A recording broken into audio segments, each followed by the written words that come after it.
അടിമുടി നാടകീയമാണ് വിരാട് കോഹ്ലിയുടെ ക്രിക്കറ്റ് ജീവിതം. വിരമിക്കലും അങ്ങനെ തന്നെ. അന്ത്യം അടുത്തിരിക്കുന്നു. യവനിക വീഴാൻ സമയമായി. പ്രശസ്ത അമേരിക്കൻ ഗായകൻ ഫ്രാങ്ക് സിനാട്രയുടെ മൈവേ എന്ന പാട്ടിന്റെ വരികൾ വിടവാങ്ങൽ സന്ദേശത്തെ കാവ്യാത്മകമാക്കി.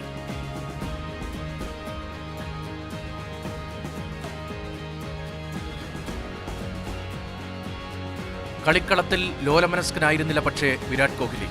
അക്രമോത്സുകതയുടെ പ്രതീകമായിരുന്നു അയാൾ. കരുത്തും തീവ്രതയും മുറ്റിനിന്ന ഇന്നിംഗ്സുകൾ.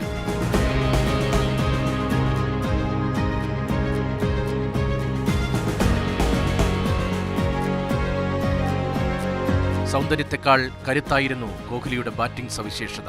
123 ടെസ്റ്റിൽ 9230 റൺസ്, 46.85 ബാറ്റിംഗ് ശരാശരി, 30 സെഞ്ചുറികൾ. ഏത് ദുഷ്കര സാഹചര്യത്തിലും ടീമിനെ പൊരുതി ജയിപ്പിക്കാൻ പോന്ന ബാറ്റർ. 68 ടെസ്റ്റിൽ 40 വിജയിപ്പിച്ച ക്യാപ്റ്റൻ. കണക്കുകൾക്കപ്പുറത്താണ് കോഹ്ലി എന്ന പ്രഭാവം. 2013 സച്ചിൻ ടെണ്ടുൽക്കർ വിരമിച്ചതോടെ പകരമാരെന്ന ചോദ്യത്തിനുത്തരമായിരുന്നു വിരാട് കോഹ്ലി. സച്ചിനോളം വരില്ലെങ്കിലും സച്ചിനോടെന്നും താരതമ്യപ്പെടുത്തപ്പെട്ട താരം. പ്ലേയിങ് ഇറ്റ് മൈ വേ എന്നത് സച്ചിന്റെ ആത്മകഥയാണ്. മൈ വേ എന്ന 2 വാക്കുകളിൽ വിരാട് കോഹ്ലിയുടെ ക്രിക്കറ്റ് ജീവിതവും അടയാളപ്പെടുത്തുന്നു. കളിക്കളത്തിൽ സ്വന്തം ശൈലിയിൽ ബാറ്റ് ചെയ്തും കളത്തിനു പുറത്ത് സ്വന്തം ശൈലിയിൽ പ്രതികരിച്ചും പൂർത്തീകരിച്ച ക്രിക്കറ്റ് ജീവിതം. Good bye Virat Kohli. Sports desk, Mathrubhumi news.